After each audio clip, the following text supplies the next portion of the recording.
Mobile Legends နဲ့ KOF Collab Skin Event ပြန်လာပါတော့မယ်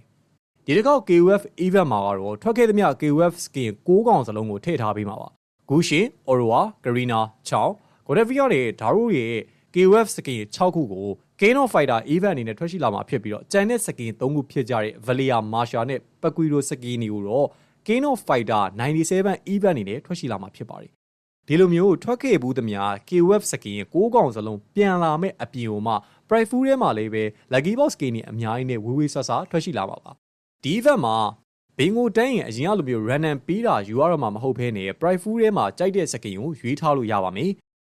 1 draw ကို diamond 225ဖြစ်ပြီးတော့10 draw ဆိုလို့ရှိရင်တော့ diamond 2250တိကုန်ကြမှာဖြစ်ပါတယ် daily discount အနေနဲ့ဆိုလို့ရှိရင်တော့1 draw 15% discount နဲ့ diamond 112လုံးသုံးပြီးတော့လှည့်လို့ရမှာဖြစ်ပြီးတော့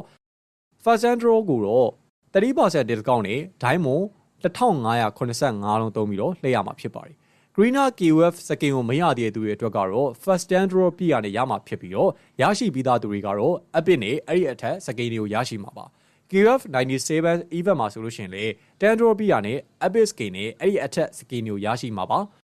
price pool ထဲမှာဆိုလို့ရှိရင်တော့ KOF Skin 6កောင်ပြင်တစ်ချိန်ကယောက်ျားလေးတိုင်းလိုချင်ခဲ့ကြတဲ့ချောင်ရဲ့ Dragon Boy Lucky Box Skin အပြင်မှာ Aurora, Zack, Zilong, Leslie စတဲ့ Lucky Box Skin တွေအပြင်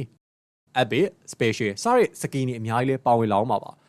တွေပါလာနေနေမဲ့ KOF event ကဖောက်တာကိုတော်တော်လေးကိုတန်းနေပါပြီ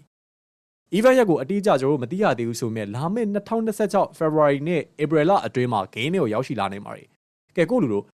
ဒီ KOF event ကိုစိတ်ဝင်စားရဲဆိုရင်အခုတွေက diamond တွေ weekly pass တွေကိုစိတ်ကြိုက်ကြိုစုထားဖို့အကြံပေးခြင်းပါတယ် Mobile Legends နဲ့ပတ်သက်တဲ့ diamond တွေကိုဝယ်ယူခြင်းနဲ့ဆိုရင်တော့ကျွန်တော်ရဲ့ AMD Game Shop မှာဝယ်ယူအားပေးနိုင်ပါတယ်ခင်ဗျာနောက်တဲ့ဗီဒီယိုမှာပြန်လည်ပြီးတော့တွေးကြတာပေါ့ခင်ဗျာ